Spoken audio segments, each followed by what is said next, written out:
새 영원한 분이 아니라 한 영원한 분이로 한 본질과 구별된 새 위격의 하나님, 저희 영혼은 늘 하나님을 찾고 있습니다.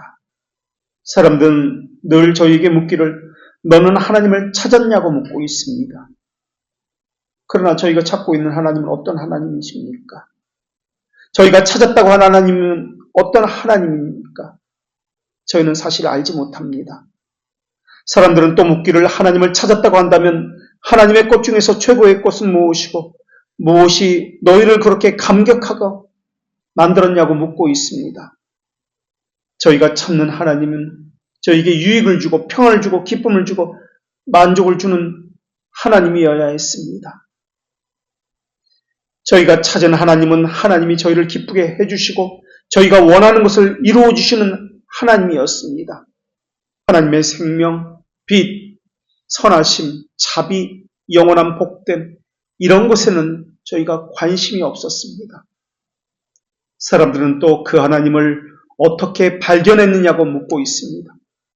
그리고 발견한 그분이 그 하나님이 맞느냐고 묻습니다. 그러나 분명한 것은 저희를 만족시켜주고 저희의 이익을 챙겨주시고 하는 그분이 어떤 하나님이든지 간에 저희가 하나님을 발견한 것이 아니라는 사실입니다.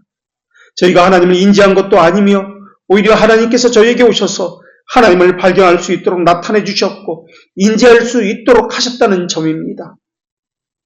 하나님은 현존하시지만 저희는 하나님을 볼 수가 없습니다. 저희는 하나님 안에 있고 하나님 안에서 움직이고 있지만은 저희는 하나님을 인식할 수도 없습니다.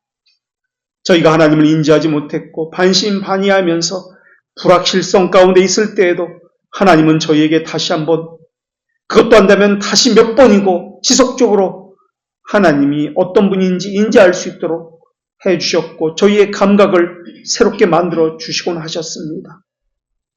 그런데도 저희는 늘 하나님을 잊고 삽니다. 그때 또다시 하나님은 저희의 인지를 새롭게 해주셨고 분명하게 인식할 수 있도록 수많은 증거를 곳곳에 남겨두셨습니다. 빛과 진리를 볼 수 없는 눈을 가진 저희가 어떻게 하나님을 찾을 수 있었으며 찾는다 해도 어떻게 볼 수 있었단 말입니까? 저희가 어떤 식으로든 하나님을 인지하고 있고 하나님을 찾고 있는 것 자체가 하나님께서 자비를 베푸셨기 때문이요, 저희로 하여금 하나님을 찾게 하신 것 때문이요, 하나님을 인지할 수 있는 감각을 주셨기 때문입니다. 하나님이시여, 저희가 진심으로 찾아야 할 하나님이 어떤 분인지 또다시 저희에게 알려주시옵소서. 저희가 만나야 할 하나님이 어떤 하나님인지 하나님은 아시오니 다시 만날 수 있게 하여 주시옵소서. 저희에게 필요한 하나님으로서가 아니라 이제는 하나님에게 필요한 저희가 될 수 있도록 더 많은 것을 보게 하시옵고 더 많은 것을 인지하게 하여 주시옵소서. 그래서 하나님을 사랑하고 경외하는 이들에게 새 생명이 더하여지고 빛과 진리 가운데 거함이 저희들에게 기쁨이 되게 하여 주시옵소서. 저희에게 무척이나 자비하시고 또한 위로하시는 변호자시요 위로자이신 예수 그리스도의 이름으로 기도합니다. 아멘. 하나님께서 오늘 우리에게 주시는 말씀은 사도행전 26장 28절의 말씀입니다. 하나님의 말씀을 봉독합니다. 하나님의 말씀을 경청하십시오. 아그리빠가 바울에게 이르되 내가 적은 말로 나를 권하여 그리스도인이 되게 하려 하는도다. 아멘. 오늘은 유사 그리스도인의 사례 16번째로 믿음을 가졌다고 할지라도 여전히 유사 그리스도인일 수 있다는 것을 나누겠습니다. 마태복음 13장에는 천국 비유가 나옵니다. 예수님께서 천국의 비유를 사람들에게 가르쳐 주실 때 귀 있는 자는 들으라고 말씀하셨습니다. 그러면서 예수님께서 마태복음 13장 10절에서 이렇게 말씀하셨습니다. 제자들이 예수께 나와 이르되 어찌하여 그들에게 비유로 말씀하시나이까? 대답하여 이르시되 천국의 비밀을 아는 것이 너희에게는 허락되었으나 그들에게는 아니 되었나이다 라고 말씀하셨습니다. 그렇다면 그들은 여기서 누구입니까? 천국 비밀을 들어도 듣지 못하는 그들은 2절에 보면 13장 2절에 보면 예수님께 나온 무리들입니다. 그 무리들이 큰 무리였다고 말씀합니다. 이 사람들은 어떤 사람이었습니까? 어쩌다가 지나다가 예수님께 한번 들어볼까 해서 나온 사람이 아닙니다. 직업을 버립니다. 부모 형제를 버렸습니다. 해야 할 모든 일을 다 제쳐두고 다 버려두고 예수님께 나온 사람들입니다. 이것이 가장 중요하다고 해서 결심을 하고 예수님을 따라 나선 사람들이 바로 그 사람들입니다. 예수님에게 최고의 가치를 둔 사람들입니다. 그래서 지금 그 사람들이 예수님 앞에 나와서 말씀을 듣고 있습니다. 그 무리 중에는 베드로를 비롯한 12명의 제자도 있습니다. 베드로는 마가복음 10장 28절에서 예수님에게 이렇게 말했습니다. 베드로가 여자와 이르되 보소서 우리가 모든 것을 버리고 주를 따랐나이다. 이 말의 뉘앙스가 어떻게 느껴지십니까? 무언가 불만이 있는 것처럼 그런 생각이 들지는 않습니까? 보소서 우리가 모든 것을 버리고 주를 따랐습니다. 그 다음 말에 무엇이 덧붙여져야 할 것이 한번 생각해 보시기 바랍니다. 혹시 이런 것은 아닙니까? 우리가 주를 버리고 따랐습니다. 우리가 그렇다면 얻어야 될 이익이 무엇입니까? 주님께서는 우리에게 무엇을 주시겠습니까? 이 말이 빠져버린 것은 아닐까요? 마태복음 19장 27절에서 이렇게 기록하고 있습니다. 이에 베드로가 대답하여 이르되 보소서 우리가 모든 것을 버리고 주를 따랐사온데 그런즉 우리가 무엇을 얻으리이까? 라고 말입니다. 우리가 이렇게 했습니다. 주님께서는 우리에게 무엇을 주시겠습니까? 속에 어떤 이익을 원해서 이것을 숨기고 나온 사람이든 아니면 순수하게 말씀을 듣기 위해서 나온 사람이든 어찌됐든 여러 가지 종류의 사람이 그곳에 있었습니다. 그런데 예수님은 어찌됐든 모든 것을 포기하고 나온 사람들에게 매정하게 말씀하셨습니다. 어떤 사람들에게는 그 포기하고 나온 그 사람들 중에 대부분의 사람들은 천국 비밀이 숨겨져 있다 말입니다. 숨겨졌다, 감추어졌다. 그렇기 때문에 비밀이라고 이야기합니다. 알고 있으면 비밀이 아니기 때문에 그렇습니다. 그러면서 예수님은 마태복음 13장 14절에서 이사야의 예언이 그들에게 이루어졌으니 일렀으되 너희가 듣기는 들어도 깨닫지 못할 것이요 보기는 보아도 알지 못하리라 라고 말씀하고 계십니다. 하나님의 말씀이 전해졌습니다. 그런데 보지 못하고 깨닫지 못하게 하기 위해서 하나님의 말씀을 전했다라고 하십니다. 그러니까 보는 것, 깨닫는 것, 듣는 것, 이것과 보지 못하는 것, 듣지 못하는 것, 깨닫지 못하는 것, 하나님의 자녀와 하나님의 자녀가 아닌 자들의 차이가 여기서 만들어집니다. 예배 참석했다, 설교를 들었다, 예수님에게 직접 들었다 할지라도 그것이 중요한 것이 아니다라는 것을 예수님께서 직접 말씀하고 있습니다. 지금까지 얼마나 많은 사람들이 예수님에게 말씀을 들었습니까? 그것도 직접 들었습니다. 우리 생각으로는 예수님에게 말씀을 그것도 직접 들었다면 모든 사람이 은혜를 받아야 됩니다. 모든 사람이 감동을 받고 변화가 되어야 합니다. 그런데 아닙니다. 절대 그렇지 않습니다. 예수님에게 직접 들은 사람이 오히려 그 말씀의 의미도 알지 못했다라는 것입니다. 몇 명은 알아듣지 못했다가 아닙니다. 아주 소수의 사람만 제외하고 모두가 깨닫지 못했다라고 말씀하고 있습니다. 예수님을 따라다니면서 수많은 이적을 체험했습니다. 신비를 체험했습니다. 그것이 도대체 무슨 소리란 말입니까? 그것 안에 담겨진 표징 안에 담겨진 표징된 것, 그 의미를 깨닫지 못하면 아무런 소용이 없습니다. 그렇기 때문에 신비체험이 중요한 것이 아닙니다. 이것을 어떻게 해석하느냐, 또 그것을 내게 어떻게 적용하느냐, 이것이 중요하다고 우리는 그렇게 이미 배워서 알고 있습니다. 그것이 성례라는 것입니다. 아무리 그것이 하나님에게서 온 것이라 할지라도 바른 해석이 없고 바른 적용이 없다면 그것은 어느 날 신비한 일이 있었다. 거기서 끝입니다.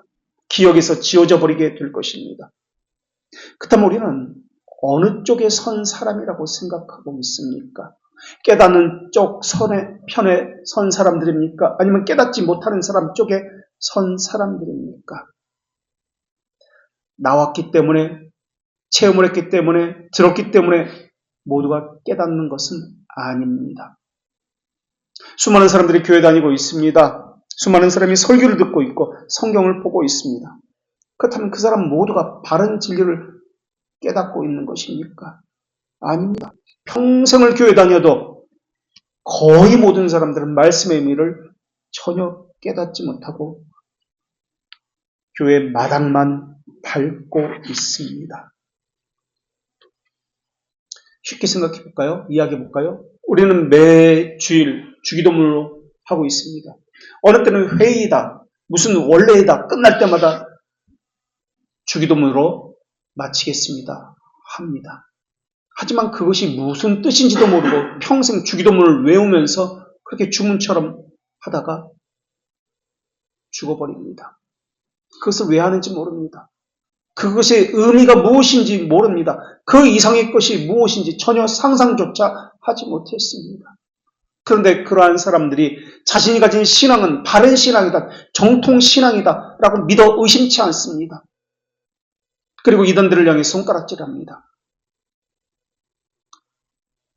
그런 이들에 비하면 이런 비교 자체가 사실은 무의미합니다만 어찌되었든 우리는 죄들의 용서가 무엇이고 믿음이 무엇이고 믿음의 결과가 무엇이고 믿음의 혜택이 무엇인지 창조 언약이 무엇인지 하나하나 세밀하게 배우고 있습니다.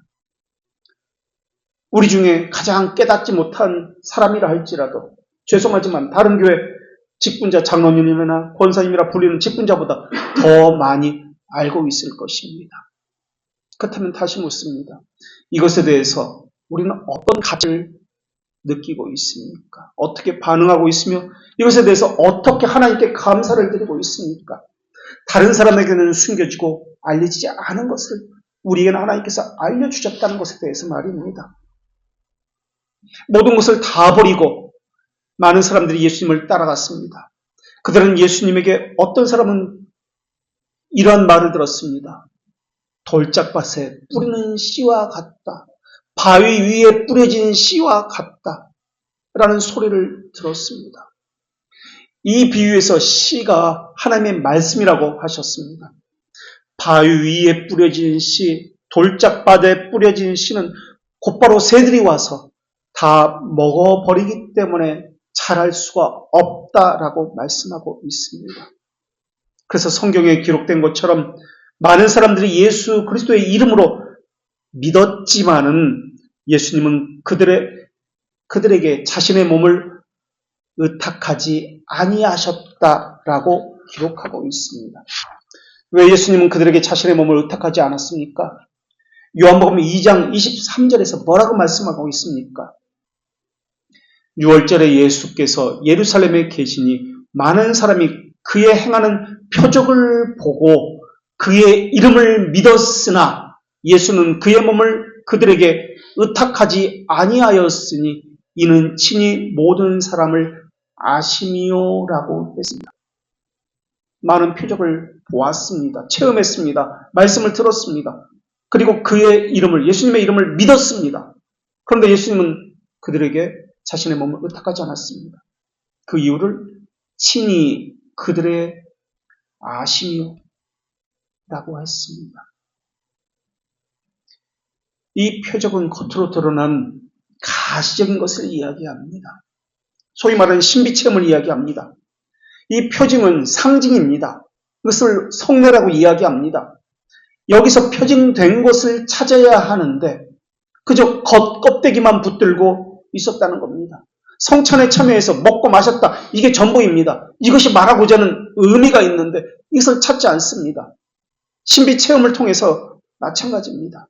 신앙생활의 형식과 의식만 붙들고 있었다라는 것입니다. 그들은 예수님 자체를 믿어야 되는데 그들은 예수님의 이름, 즉 명성만 믿었던 사람들입니다. 하나님의 말씀을 뿌려진다는 것이 천국 비유인데 이것의 요지는 하나님의 말씀이 사람들 마음 가운데 뿌려지는데 그 마음의 상태가 어떤 상태냐라는 것을 말씀하는 것이 요지입니다.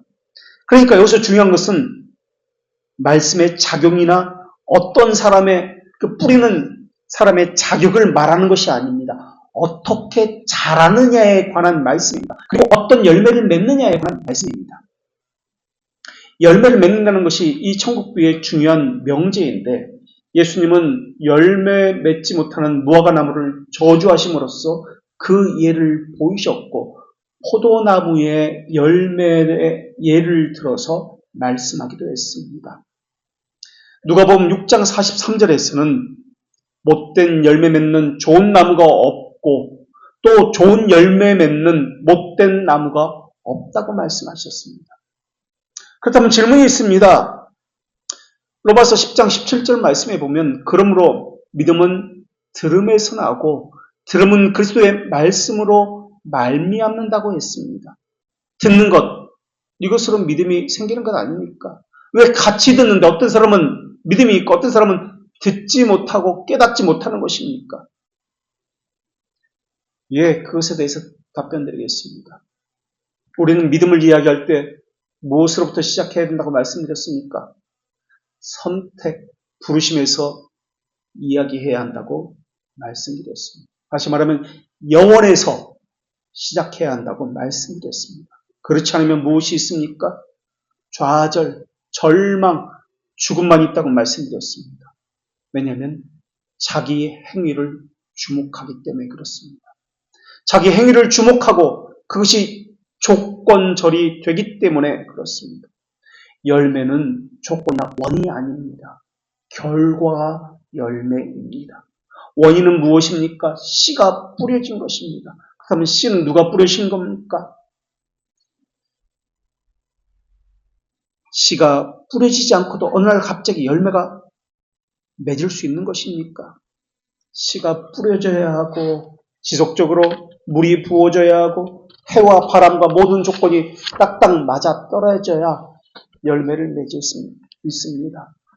때로는 폭풍우를 만날 수도 있습니다. 때로는 서리와 한기를 맞을 수도 있습니다. 모든 환난과 어려움을 견뎌야 합니다. 뿌려진 씨는 땅에서 썩어서 그 껍질을 벗고 나와야 합니다. 그 씨 속에 숨어져 있는 생명이 있기 때문에 그렇습니다. 그 생명은 어떻게 해서 갖게 된 것입니까? 스스로 갖게 된 것입니까? 아닙니다. 주어진 것입니다. 원래부터 주어져 있는 것입니다. 선택으로부터 부르심이 있었고 또 지속적인 말씀의 공급을 통해서 하나님께서 지속적인 환경을 만들어 주신 것입니다. 그래서 우리는 이렇게 선택을 받았습니다. 그래서 부르심을 받았습니다. 그래서 때가 되어서 교회로 부르심을 받고 하나님의 말씀을 지속적으로 공급받고 있습니다. 그러니까 구원을 말할 때는 열매부터 말하는 것이 아니라 영원 전 행위와는 상관없는 예정부터 말해야 합니다. 그런 다음에 훈련과 견인을 이야기해야 합니다.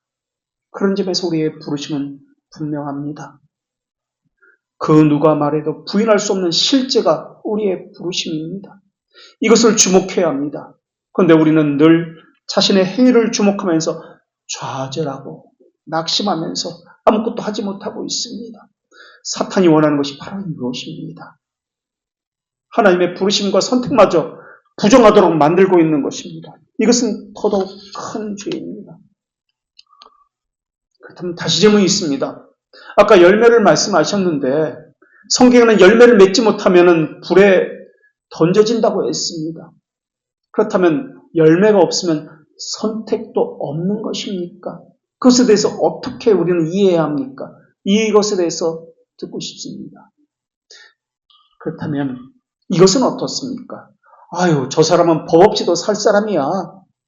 얼마나 저 사람은 착하고 선한 일을 많이 하는지, 얼마나 많이 베푸는지 몰라. 자, 이 말을 들었을 때 이 사람은 구원받은 사람이라고 말할 수 있습니까? 열매를 많이 맺습니다. 착한 일을 많이 합니다. 다른 사람을 많이 도와줍니다. 그렇다면 이 사람은 구원받은 사람입니까? 결과를 가지고 원인을 거슬러 올라가서 이야기하면 이것이 바로 아르미니우스주의자들입니다. 일반적으로는 원인과 결과가 연결되어 있습니다.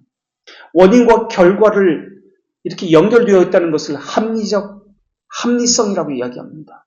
이것을 인과관계라고 이야기합니다. 인과관계를 통해서 말하고자 하는 것이 알미니안주의입니다. 그런데 하나님은 어떤 분이십니까? 없는 데서 나게 하시고 있는 것을 없게 하시는 분이 하나님이십니다. 인과관계를 초월해 역사하신 분이 하나님이십니다. 예수님이 부르신 이들은 어떤 이들이었습니까?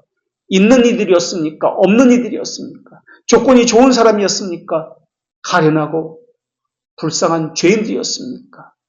이사야 55장 1절에서 오라 너희 목마른 자들아 물로 나오라 도는 자도 오라 너희는 와서 사 먹되 돈 없이 값 없이 와서 포도주와 젖을 사라라고 말씀하셨습니다.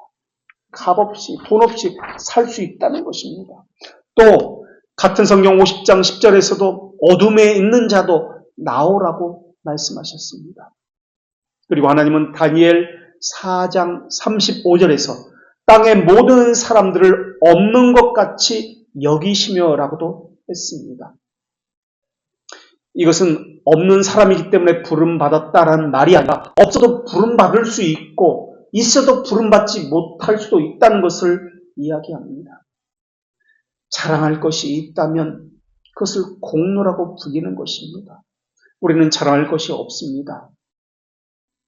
또 우리가 자랑할 것이 있다면 그것은 관계성에서 나오는 것입니다.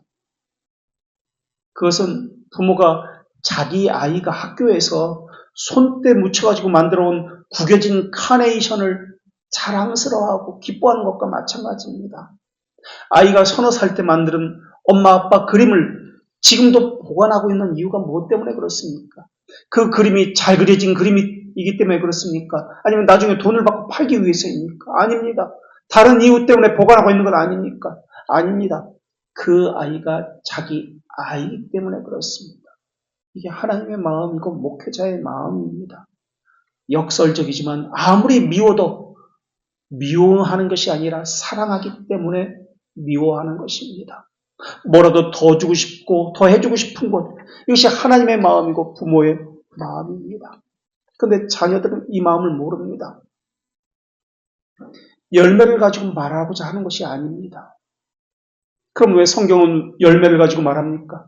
열매를 말하고 있는 것은 부모, 자식이라는 관계성을 말하고 있기 때문에 그렇습니다.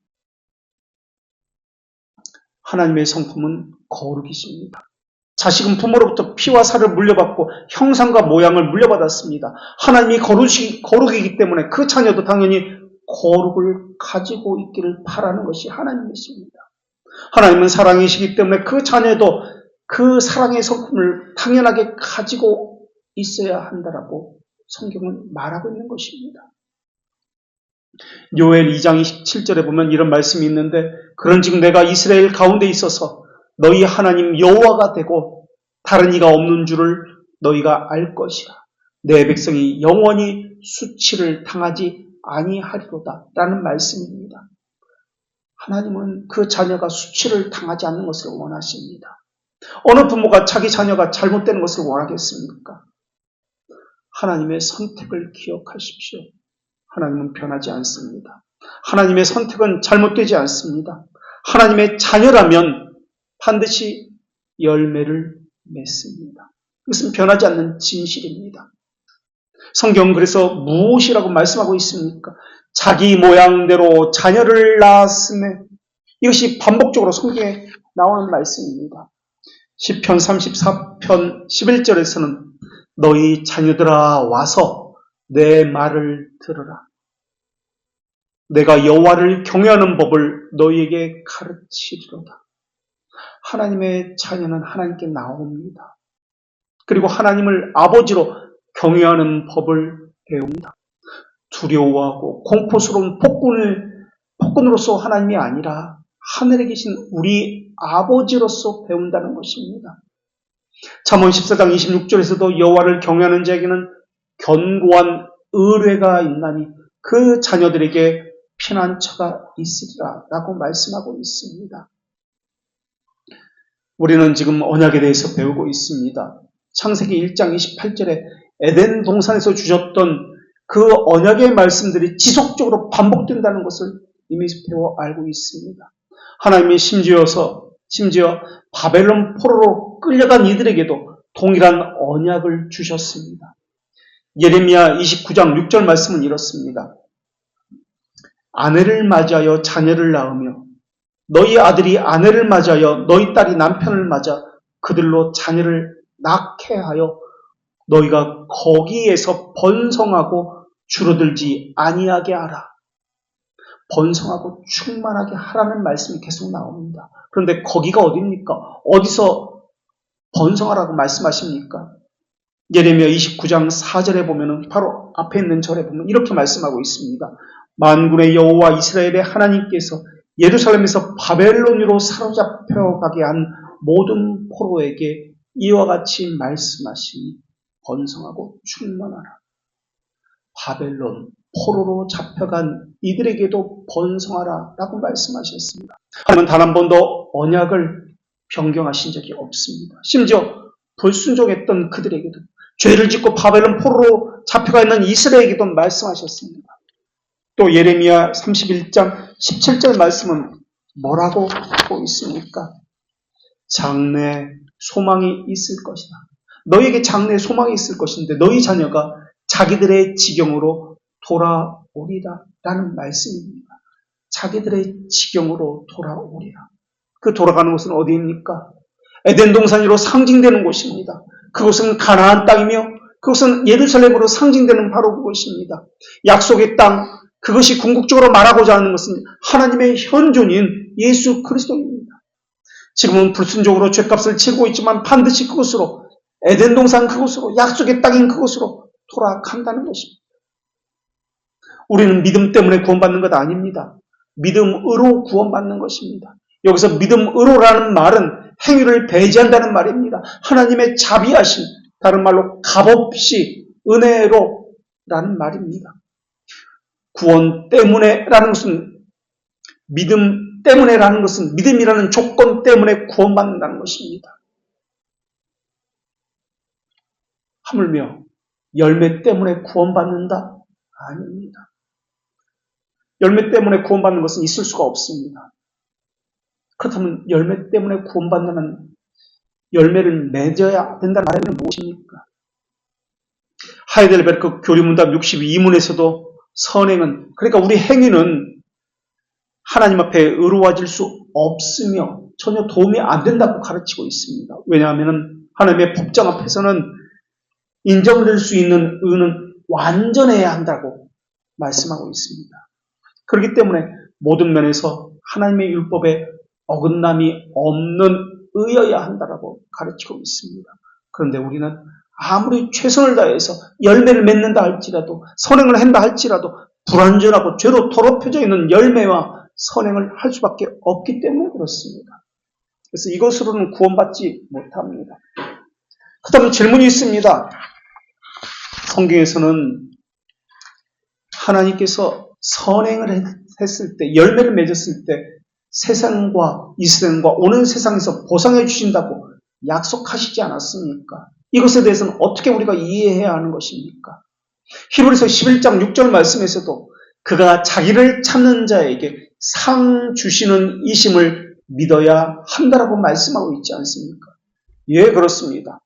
그래서 하이델베르크 63문에서 하나님이 주시는 보상은 우리의 노력의 대가가 아니다라고 가르치고 있습니다. 은혜로 주시는 선물이기 때문이다라고 가르치고 있습니다. 우리가 열매를 맺는 것은 선행 때문에, 누구에게 잘 보이기 위해서 하는 것이 아닙니다. 하나님의 자녀이기 때문에, 하나님이 그렇게 만드셨기 때문에 당연한 것입니다. 그렇다면 다시 질문이 있습니다. 그렇다면 자연스럽게 나오는 당연한 것입니다 라고 하셨다면, 그것으로 인해서 사람들이 선행에 대해서, 열매 맺는 것에 대해서 무관심하고 사악해지는 것 아닙니까? 묵상도 안 하고 교리 공부도 안 나오고 그래도 구원받는다고 말씀하셨는데 아무것도 안 하면 어떻게 합니까? 방종을 행하면 어떻게 합니까? 그래서 하이델베르크 64문에서 참된 믿음으로 그리스도와 연합한 사람은 감사의 열매를 맺지 않을 수 없다라고 가르치고 있습니다. 성경에서 열매를 강조하는 이유가 무엇 때문에 그렇습니까? 그건 조건이 아닙니다. 자연스러운 귀결이라는 뜻으로 열매라는 단어를 사용하고 있는 것입니다. 공로가 아니라 저절로 되어지는 것입니다. 억지로 꾸며서 만드는 보석 이런 것이 아닙니다. 억지로 만드는 것, 이것은 노예적인 일로 생각하기 때문에 그렇습니다. 노예적인 일이기 때문에, 자신이 노예이기 때문에 억눌리고 고통스럽고 힘들고 고욕이라고 느끼게 되는 것입니다. 그런데 우리는 종의 부르심을 받은 것이 아니라 자녀의 부르심을 받아 하나님 앞에 나왔습니다. 자녀됨의 의미를 안다면 죄들의 용서인 칭의에 대해서 알 것입니다. 칭의에 대해서 안다면 선택과 예정에 대해서도 알 것입니다. 그렇기 때문에 아무리 겉으로 믿음이 있다 할지라도, 사람들에게 알려졌다 할지라도 그리스도인이 아닐 수 있습니다. 그러니까 그들에게 있어서 믿음이 있다는 말은 믿음 때문에 라는 말로 그들을 이해하고 있다는 말입니다. 그들은 노예적인 부르심을 받은 사람입니다. 자녀로 부름받은 사람이 아니기 때문에 그렇습니다. 그들은 형식적입니다. 위선적입니다. 그러면서 믿음이 있는 채 하는 사람들입니다. 어떤 사람이 산을 옮길 만한 믿음이 있다 할지라도 그것은 아무것도 아닐 수 있습니다. 그렇다면 다시 질문이 있습니다. 마가복음 16장 10절에서는 믿고 세례를 받은 사람은 구원을 얻을 것이요 믿지 않은 사람은 정죄를 받을 것이라고 말씀하지 않았습니까? 믿는 자는 세례를 받을 것이요. 세례가 믿는다는 증거 아닙니까? 구원의 증거 아닙니까? 예, 그렇습니다. 믿는 자는 누구든지 영생과 구원을 약속한 분이 하나님이십니다. 그래서 하나님의 편찮은 언약입니다. 그러나 믿는 자는 구원을 받을 것이요 라는 말씀은 사실이지만 많은 사람이 구원을 얻지 못한다는 것도 사실입니다. 마술사 시몬도 믿었습니다. 사도행전 8장 13절에 보면 시몬도 믿고 세례를 받은 후에 전심으로 빌립을 따라다니면서 그 나타나는 표적과 능력을 보고 놀라니라 라고 말씀하고 있습니다. 야고보서 2장 19절에서는 또 믿은 자들이 나옵니다. 이들은 귀신이라 불리는 자들입니다. 귀신들도 믿고 떠드니라. 귀신들도 믿었습니다. 그러나 아무도 귀신이 구원받았다고 말하지는 않습니다. 그래서 데살로니가 후서 3장 2절에서 믿음은 모든 사람의 것이 아니라 라고 말씀한 겁니다. 그렇기 때문에 어떤 사람이 믿음을 가졌다라고 말할지라도 그 믿음은 전혀 유익이 되지 않는 믿음일 수도 있습니다. 그렇기 때문에 부르심처럼 믿음에도 두 가지 믿음이 있다는 것을 우리가 알고 있어야 합니다. 이 두 가지 믿음, 정확히는 네 가지 종류의 믿음입니다. 첫 번째는 역사적 믿음입니다. 역사 사실을 믿는 믿음을 이야기합니다. 이를테면 이런 거예요. 칼빈이 말했다. 그래서 믿는다. 개혁신앙에서 이렇게 말했다. 목사가 말했다. 그래서 믿는 거예요.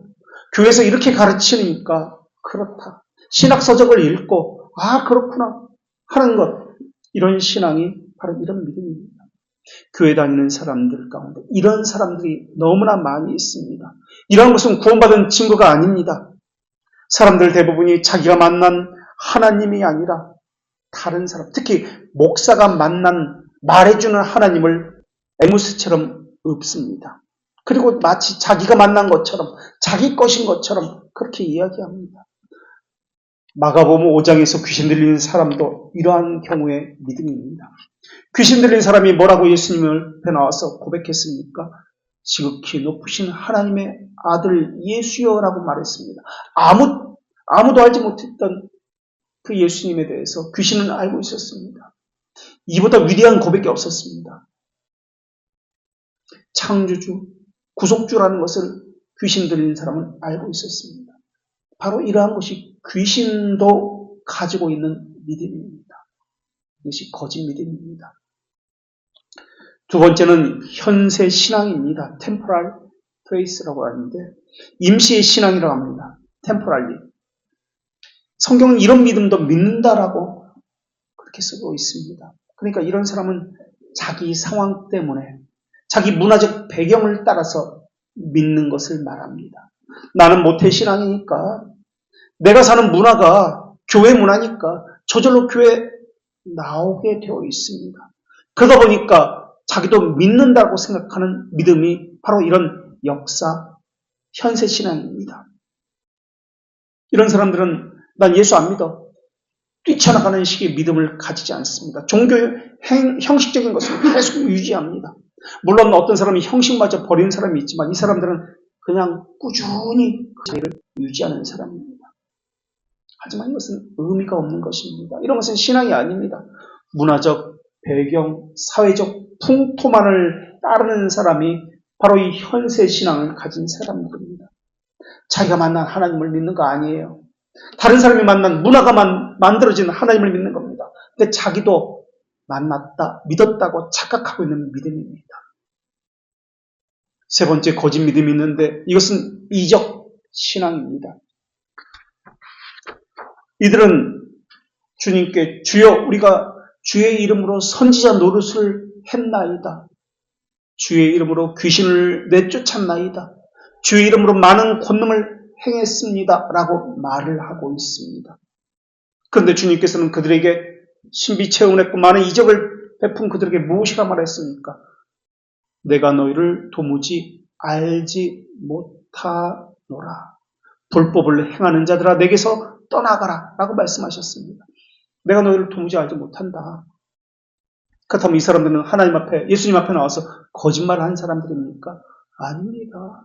이 사람들은 정직하게 자기가 어떤 일을 했는지 분명하게 믿은 대로 행한 대로 말한 사람들입니다. 이들은 정말 주의 이름으로 선지자 노릇을 했습니다. 정말 예수님의 이름으로 목사 노릇을 했고 장로 노릇을 했고 권사 노릇을 한 사람입니다. 이적을 베풀었습니다. 신비체험을 했던 사람입니다. 거짓이 아닙니다. 예수 그리스도의 이름으로 이런 일을 행하면서 일생 괴로움 가운데 견디고 참기도 했습니다. 그랬으니 이제는 주님께서 이것을 인정하실 것이라 라고 생각했던 것입니다. 그런데 하나님은 이들을 모르신다라고 말씀하셨습니다.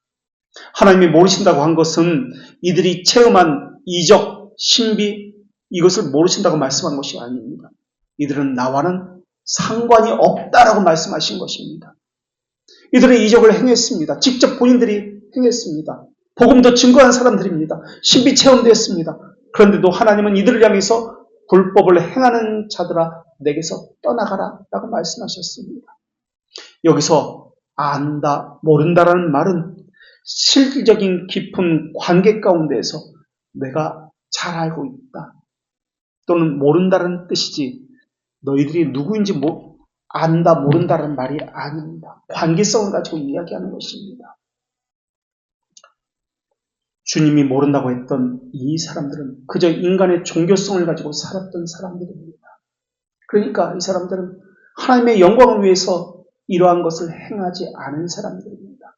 자기 이름을 위해서 어떤 보상을 위해서 이적을 베풀고 복음을 증거하고 선지자 노릇을 행한 것입니다. 그래서 하나님께서는 나하고는 상관은 없는 일이다. 너희들은 너희들 멋대로 이것을 행한 것 아니냐라고 이렇게 말씀하시는 것입니다.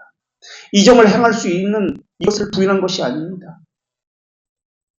하나님은 빛을 받고 하늘의 은사를 맛보고 성령에 참여한 바 되고 하나님의 선한 말씀과 내세의 능력을 맛볼 수도 있다라고 말씀하고 있습니다. 내세의 능력, 초자연적인 능력을 이야기합니다. 거짓된 신앙을 가진 사람도 초자연적인 능력을 맛볼 수 있다. 하늘의 은사도 가지고 있다라고 말씀하고 있습니다. 사울 왕도 그렇게 했습니다. 거짓 선지자 발람도 그렇게 했습니다. 성경에 대해서, 이적에 대해서, 신비에 대해서 분명히 말씀하고 있습니다. 그런데 어떤 사람들은 개혁신앙을 한다고 하면서 이것 자체를 부인하고 있습니다. 그렇다면 기적신앙의 문제가 무엇입니까? 신비가 문제가 됩니까? 이적을 행하는 것, 이것이 문제가 됩니까? 아닙니다. 기적이나 신비 체험이 문제가 아니라 그것이 하나님과는 상관없다는 것이 문제입니다. 그것을 경험한 이들은 이러한 것들을 자기를 위해서 사용하고 있을 뿐입니다. 자기 욕망을 위해서. 그것이 공로가 되어서 하나님 앞에 저는 이러한 것도 행했습니다라고 지금 성경에서 말하고 있는 것입니다. 그러한 이적신앙은 신비체험을 구원신앙을 대처하지 못한다라는 것을 말씀하고 있습니다. 그러니까 이 이적신앙에 결정적으로 빠진 것이 무엇입니까? 예수 그리스도가 어떤 분이냐? 그분은 나와 어떤 관계에 있느냐라는 것이 빠졌다는 것입니다. 복음이 빠져버린 신앙은 참된 신앙이 아니기 때문에 그렇습니다. 왜 그것이 일어났습니까? 이것을 물어야 했습니다. 하나님의 뜻과 연결시켜서 생각해야 합니다. 그런데 그렇지 않습니다. 하나님의 뜻과 연결시켜서 그렇다면 내가 무엇을 해야 합니까? 하나님의 말씀이 요구하는 것이 무엇입니까? 이것을 물어야 되는데 그저 신비하다, 이적이다, 표면적인 것만 가지고 이야기할 뿐입니다.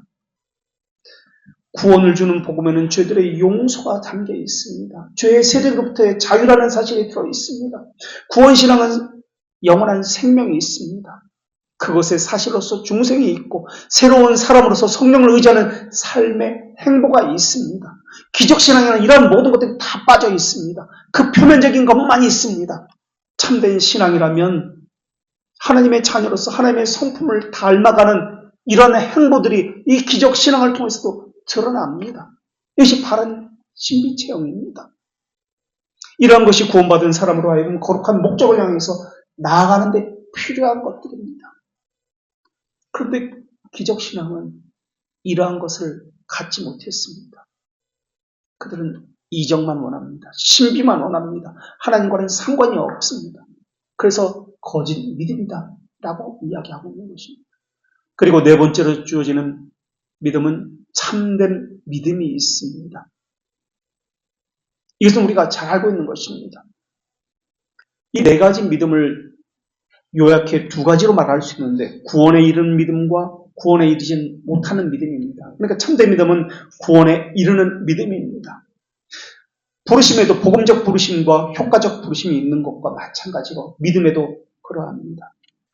첫 번째로 구원에 이르는 특별한 믿음이 있습니다. 이것을 참된 믿음이라고 이야기합니다. 이것을 하나님께서 역사하시는 믿음이라고도 이야기합니다. 이것은 실질적인 믿음입니다. 이것만이 바른 믿음입니다. 이 믿음은 하나님의 자녀에게만 뿌려졌습니다. 그 안에는 생명이 있습니다. 그래서 생명이 그들에게 뿌려졌기 때문에 지금도 그들은 자라간다는 특징이 있습니다. 자라간다는 것은 하나님의 성품을 닮아간다는 뜻입니다. 그 믿음이 들어갔다고 해서 갑자기 위대한 행동을 하는 것은 아닙니다. 사람의 장성의 그릇에 따라서 차츰 족적을 나타낼 뿐입니다. 그래서 어떤 사람은 빨리 열매를 맺기도 하고 어떤 사람은 아주 느리게 열매가 없는 것처럼 그렇게 보이기도 합니다. 그렇기 때문에 교리 공부한다고 해서 갑자기 구원신앙이 없다가 생기고 그런 것은 아닙니다. 반대로 교리 공부를 하기 때문에 영혼이 메말라지고 빈곤해지는 것도 아닙니다. 하나님의 자녀에게는 생명이 있기 때문에 은혜의 방편을 가지고 풍성해지고 유기된 자에는 생명이 없기 때문에 빈곤해지는 것이 그들에게 나타나는 것입니다. 교회가 바르고 서는 것은 많이 아는 것으로서가 아니라 참으로 믿었다는 것을 통해서 서는 것입니다. 참된 믿음을 가졌다면 믿음의 생활에서 믿음의 열매를 맺게 되어 있습니다.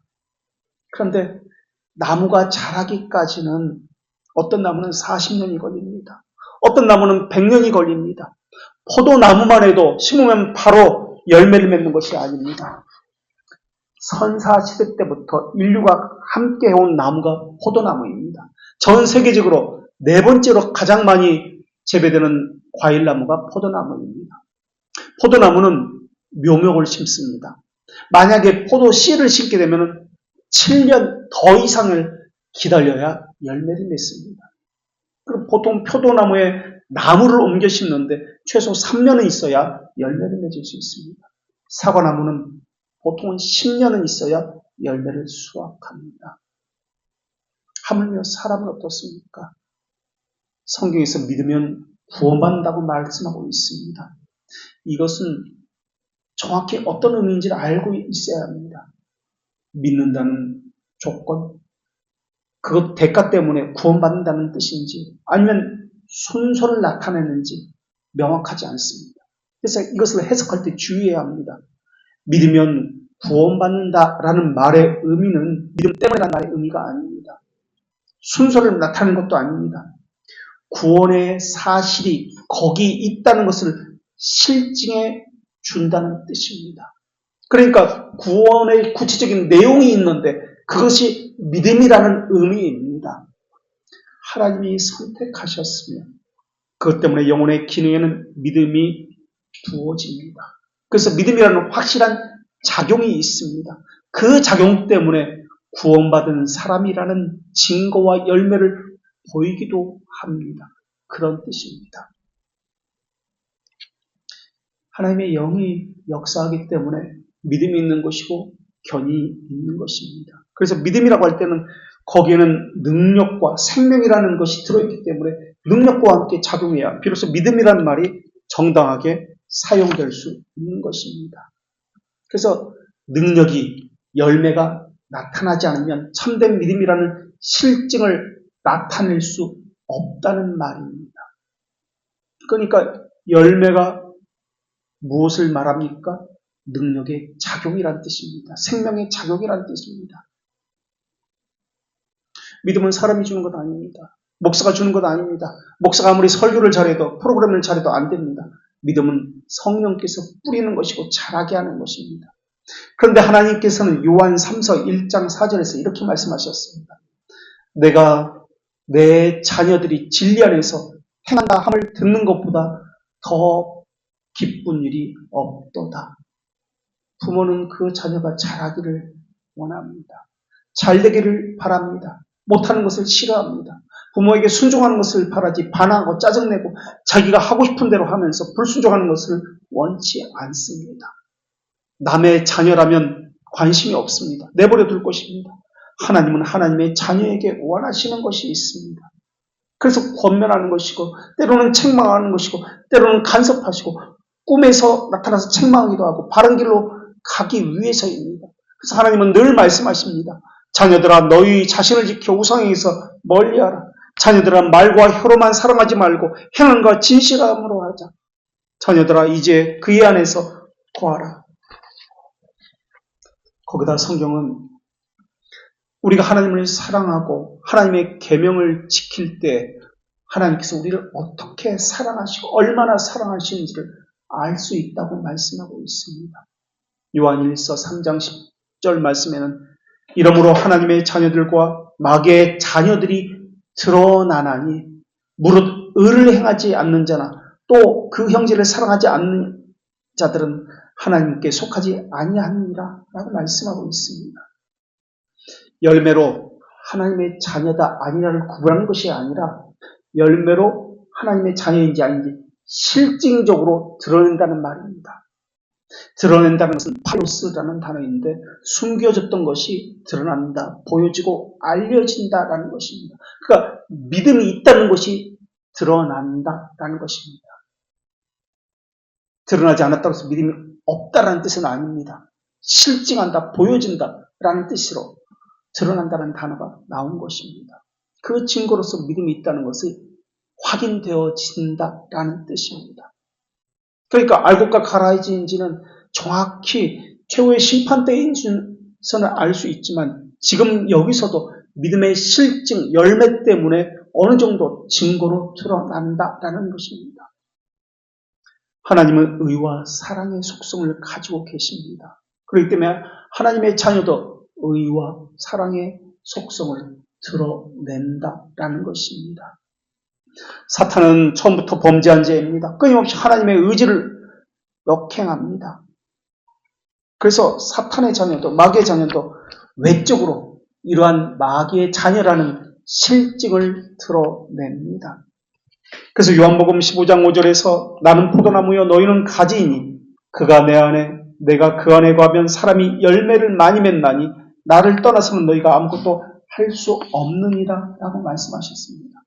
그러나 열매 때문에 구원받는다, 못한다 라고 말을 해서는 안 됩니다. 왜 그렇다면 이것을 우리에게 열매를 맺자 말씀하신 것입니까? 요한복음 15장 11절에서 내가 이것을 너희에게 이름은 너희 기쁨이 내 기쁨이 너희 안에 있어 너희 기쁨을 충만하게 하려 함이라 라고 말씀하셨습니다. 내가 너희 안에 있고 내가 내 안에 있으면 너희는 가서 열매를 많이 맺고 이로 인하여 아버지 하나님께서 기뻐하실 것이다 라는 말씀입니다. 이것 때문에 열매를 많이 맺으라고 말씀하신 것입니다. 이 믿음은 우리에게 주신 믿음은 신적인 믿음입니다. 우리에게서 나온 것이 아닙니다.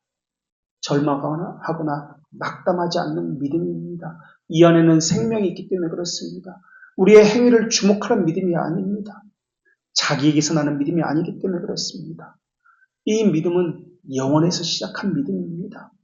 그런 측면에서 우리는 다른 사람과 다른 특별한 은총을 받은 사람들입니다. 이런 믿음과는 다르게 그렇지 못한 믿음, 구원에 이르지 못한 믿음이 있습니다. 구원에 이르지 못하는 믿음은 일시적이고 미약하고 일반적인 믿음입니다. 시몬 베드로의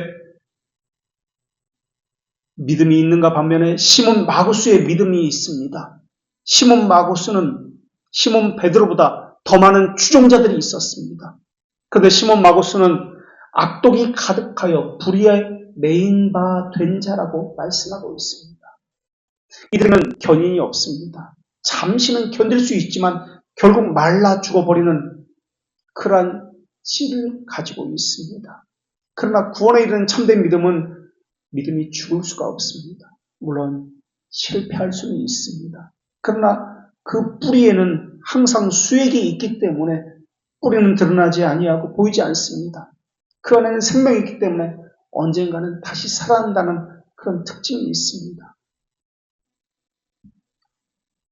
그러나 많은 사람들은 일시적으로 믿음이 있다는 것을 보이고 있습니다. 성경 전체를 믿는 믿음을 가지고 있을 수도 있습니다. 그러나 그 안에 있는 약속에 대한 믿음은 없습니다. 그들은 이적 신앙도 있을 수 있고 역사 신앙도 가질 수 있습니다. 그러나 예수 그리스도의 상처에 그 상처로 자신의 영혼을 치유하는 믿음은 가지고 있지 못합니다.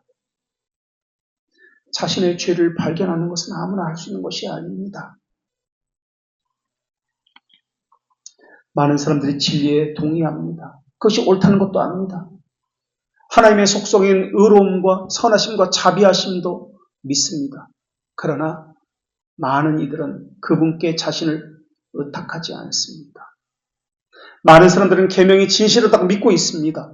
약속이 진리라는 것도 믿고 있습니다. 그러나 약속을 붙들고 살지는 않습니다. 성경에 기록된 모든 경고가 진실하다는 것도 믿고 있습니다. 그러나 그것을 떠나서 살고 있습니다. 자신에게 적용하지 않습니다. 그들은 이적 신앙을 가진 것처럼 역사 신앙을 가진 것처럼 현세 신앙을 가진 것처럼 가식인 것을만 붙들고 하나님과는 상관없이 살고 있습니다. 그들의 믿음은 지식적인 동의에 불과할 뿐입니다. 그들은 심판을 고백하는 믿음은 가지고 있지만 심판의 집행을 없애고 죄들의 용서를 받는 믿음은 가지고 있지 못합니다. 그들은 그리스도를 믿는 자들은 구원받는다고 믿고 있지만은 그리스도를 삶에서 믿지 않습니다. 또 많은 사람들은 들리는 풍문으로만 하나님의 말씀을 믿고 있습니다. 그들은 의사가 말하는 것을 모두 믿고 있는 것과 마찬가지입니다. 그러나 의사가 처방한 약은 한 알도 먹고 있지 않습니다. 자신이 그 처방약을 먹어야 합니다. 말씀에 반박할 수 없기 때문에 어쩔 수 없이 믿는다면 이것은 참된 믿음이 아닙니다. 참된 믿음에는 상한 심령이 있습니다. 의에 줄이고 목마름이 있습니다. 마음을 찢는 것도 없이 어떻게 마음을 녹이고 부드럽게 할 수 있단 말입니까? 그렇기 때문에 마음에 이러한 찢는 것이 없는 믿음에는 마음을 변혁시키지 못하고 있습니다. 이러한 믿음은 죄와 사망의 상태로 내버려두는 믿음입니다. 그렇기 때문에 어떤 사람이 건전한 신앙 고백은 할 수가 있습니다. 그래서 신앙 고백자가 될 수는 있습니다. 그러나 고백자가 될 뿐 믿음의 고백대로 살지는 않습니다. 그 사람도 진리를 믿습니다. 그러나 있는 그대로 예수님의 제자로 살지는 않습니다. 그 사람도 구원을 얻기 위해서 변화되어야 된다는 것을 믿고 있습니다. 그러나 믿음으로써 구원받은 정도까지 변화되지는 않습니다. 그래서 그 사람들의 믿음은 일시적입니다. 지식에만 머물고 있습니다. 상한 심령이 없는 믿음입니다. 새로운 마음이 없습니다.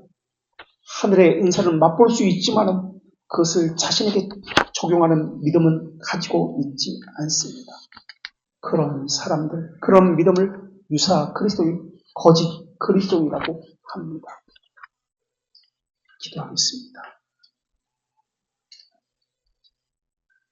거룩하신 하나님, 저희는 무엇을 가졌다고 말할 수 있습니까? 저희는 또 무엇을 할 수 있다고 하나님께 말씀드릴 수 있습니까? 저희가 하나님을 아는 지식을 가졌다고 정말 말할 수 있습니까? 아니면 저희가 하나님을 믿는 믿음을 가졌다고 정말 말할 수 있습니까? 저희는 과연 확실한 진리와 참된 확실성을 가지고 있는 것이 맞습니까? 그것은 저희가 발견한 것이고 저희가 인식한 것입니까? 혹시 하나님께서 죄를 짓고 숨어있는 아담을 찾으려고 내려오신 것처럼 저희를 찾으려고 오신 것은 아닙니까? 저희를 발견해서 하나님의 말씀을 저희에게 보이시고 들려주신 것은 아닙니까? 죄를 짓고 하나님을 피해서 숨어있는 아담을 찾으신 분, 아담에게 구속 언약을 주시고 그 언약의 성취를 위해서 대속자와 중보자를 주신 것 하나님이지 않습니까? 저희가 하나님을 찾은 것이 아니고 하나님에게 찾은 바 된 것이고 저희가 하나님을 갈망한 것이 아니고 저희는 싫어했습니다. 그런데 하나님의 갈망과 사랑이 저희에게 부어진 바 되도록 하나님을 찾게 하도록 하셨고 갈망하도록 하게 하신 것도 하나님이십니다. 어두움과 혼돈 위에는 아무것도 없는 저희에게 바라할 수 있는 것을 넘어서 볼 수 없는 것을 보게 하신 분이 하나님이십니다. 그러기에 저희가 저희 자신이 잘하지 않는다고 실망할 것이 아니라 하나님의 자비의 크기와 높이를 생각하여 하나님만을 의지하는 신앙을 갖게 하여 주시옵소서. 저희가 가지지 않았다고 저희 손을 볼 것이 아니라 하나님의 주심의 능력과 찾아냄의 지식을 생각하게 하여 주시옵소서. 저희는 할 수 없으나 하나님은 하실 수 있습니다. 저희는 가질 수도 없고 생각하지도 못하나 하나님은 능치 못함이 없으십니다. 저희는 왜 저희 손을 보고 절망하고 있는 것입니까? 있지도 않은 것을 미리 걱정하고 있는 것입니까? 왜 자신의 능력을 의지하려 하는 가인과 같이 하려고 하는 것입니까? 저희에게 생명이 어디로부터 오는지 분명한 인식을 갖게 하여 주시어서 저희 안에서 생명을 찾지 않게 하시옵고 저희 행위를 주목하여 좌절하거나 사탄의 유혹에 빠지는 일을 없게 하여 주시옵소서. 생명을 주시는 하나님의 은혜를 소망하게 하시옵고 구원은 저희로부터 시작되는 것이 아님을 분명히 알게 하여 주시어서 무엇이 진실인지 분명한 인식과 함께 이제부터는 하나님만을 의지하는 참된 믿음을 갖게 하여 주시옵소서. 참된 믿음의 시작이신 예수 그리스도의 이름으로 기도합니다. 아멘.